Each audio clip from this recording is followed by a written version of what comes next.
Bon, ma première réaction, c'est de dire que Ousmane Sonko est un patriote convaincu. Et que Ousmane Sonko est un citoyen digne de ce pays qui s'est toujours bâti et qui a démontré que ce peuple est un peuple souverain et libre. C'est pourquoi je l'appelle l'envol du phénix. Allez voir dans ses discours et vous verrez que Ousmane Sonko a toujours dit clairement aux Sénégalais que la liberté, elle s'arrache. Elle ne se donne pas comme ça. Et moi, je pense qu'aujourd'hui, la démocratie sénégalaise, quand même, donc voilà, est en deuil. Pourquoi? Parce qu'en réalité, on n'a pas vu, n'est-ce pas, la justice. Les journalistes qui étaient, n'est-ce pas, au palais, peut-être qu'ils ont vu autre chose, mais ils n'ont pas vu la justice. Pourquoi? Parce qu'en réalité, je dois dire qu'Ousmane Sonko a été soumis, n'est-ce pas, à donc, une procédure expéditive qui ne permet pas tout simplement de garantir ses droits, mais au-delà de ça, qui essaie tout simplement de porter ombrage à sa candidature. Mais c'est dire que tout simplement toutes ces procédures-là ne peuvent pas empêcher Ousmane Sonko d'être candidat. Je vais en revenir. Mais la deuxième chose qui est le plus important, c'est qu'aujourd'hui au Sénégal, on a l'impression qu'on n'a plus un état de droit. Parce que quand on a un état de droit, on ne peut pas avoir un camp, on ne peut pas avoir des personnes, on ne peut pas avoir des gens qui veulent prendre les lois de ce pays, qui veulent prendre les institutions de ce pays pour pouvoir tout simplement en réalité donc prendre le dessus sur des gens ou bien sur des citoyens honnêtes dans ce pays. On l'a vu avec des opposants et on vient de le voir aujourd'hui et de le revivre à nouveau. Maintenant, en termes d'implication, moi ce que je vais dire c'est très simple aux compatriotes sénégalais et à ceux qui nous regardent, c'est de se dire que nous sommes en démocratie. Depuis très longtemps, les gens sont en train de violer les droits des Sénégalais. Ils sont en train de brimer un Sénégalais. J'ai rappelé hier que ce que vit son leader ainsi que ses militants, c'est de la persécution. Et cette persécution, elle est incriminée au niveau, n'est-ce pas, du statut de la Cour pénale internationale à travers l'article 2. Les mots ne sont pas assez forts ni assez durs, mais c'est de la loi, c'est la légalité. Ce que l'on voit sur le terrain et ce qui se passe aujourd'hui au Sénégal, c'est qu'on a l'impression qu'il y a deux types de Sénégalais.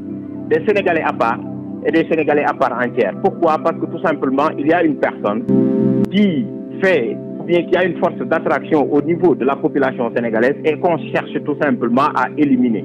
Mais je dois dire qu'en réalité, donc voilà, du point de vue du droit, nous ne sommes plus sur le terrain du droit, parce que le droit est mort assassiné.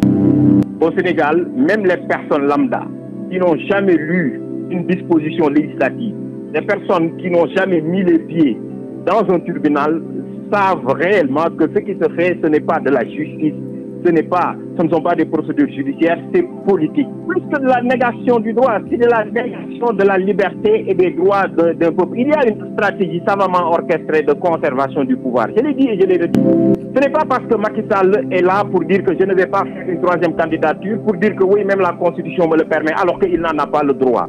L'autre chose, vous le voyez aujourd'hui, ce qui s'est fait et ce qui est en train d'être fait, c'est d'essayer de se dire que, écoutez, voilà un monsieur qui est donc voilà ici au Sénégal et qui fait face à une machine qui ne respecte pas les règles de ce pays. Comment peut-on venir face à un citoyen de ce pays, faire une compilation de ses discours pour dire que voilà ce qu'il a dit?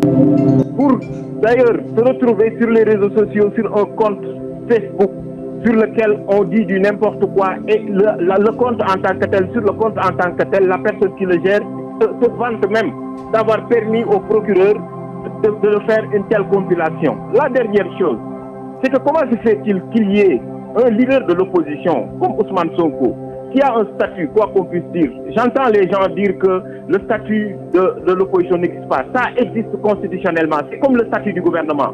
Il n'existe aucune loi organique sur le statut du gouvernement.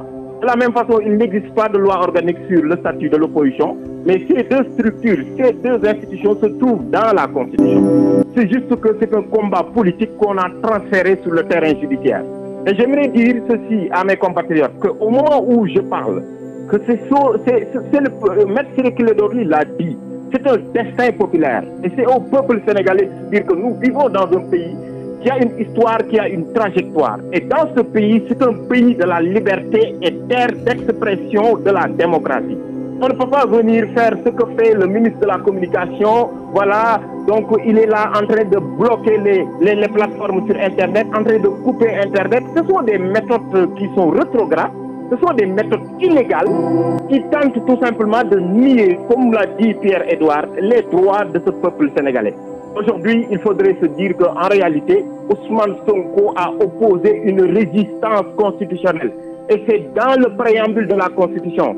Contrairement à ce que dit le procureur, l'appel à l'insurrection est différent de la résistance à l'oppression qui est dans le préambule de la Constitution. Et j'aimerais dire ceci, tout droit qui est dans la Constitution est invocable par tout citoyen sénégalais. Que les Sénégalais sachent qu'ils ont des droits qui sont fondamentaux. Et un droit qui est inscrit dans la Constitution, on a le droit de l'invoquer. Ce n'est pas une façon d'intimider les gens pour penser que les gens vont y renoncer. Non, un peuple digne doit pouvoir revendiquer ses droits, parce que quand on ne revendique pas ses droits, on les nie. Oui, je l'ai dit récemment, si vous avez suivi d'ailleurs la proclamation des résultats portant à désignation du candidat du parti PASTEF, c'est moi-même en tant que président de la haute autorité. Ce que j'ai dit, c'est que Ousmane Sonko garde donc l'intégralité de ses droits à être candidat à l'élection présidentielle. Et aujourd'hui, l'histoire me donne raison. Déjà, si vous prenez l'article 307 du Code de procédure pénale, donc la condamnation portant contumace est anéantie. Ce jugement est anéanti, contrairement à ce que dit le procureur. Le procureur n'est pas au-dessus de la loi. La loi dit clairement que lorsque la personne est arrêtée, si Ousmane Sonko n'est pas arrêté, je ne sais pas maintenant il est dans quelle situation. Donc la contumace saute. L'autre chose, il n'y a aucune décision judiciaire aujourd'hui qui empêche à Ousmane Sonko d'être candidat. Et Ousmane Sonko donc a la totalité de ses droits civils et politiques pour pouvoir être candidat le 25 février 2024. J'aimerais dire ceci, dans une affaire judiciaire, le propre d'un gouvernement, ce n'est pas de gagner, mais c'est de faire en sorte que justice soit faite. Comprendra qui voudra.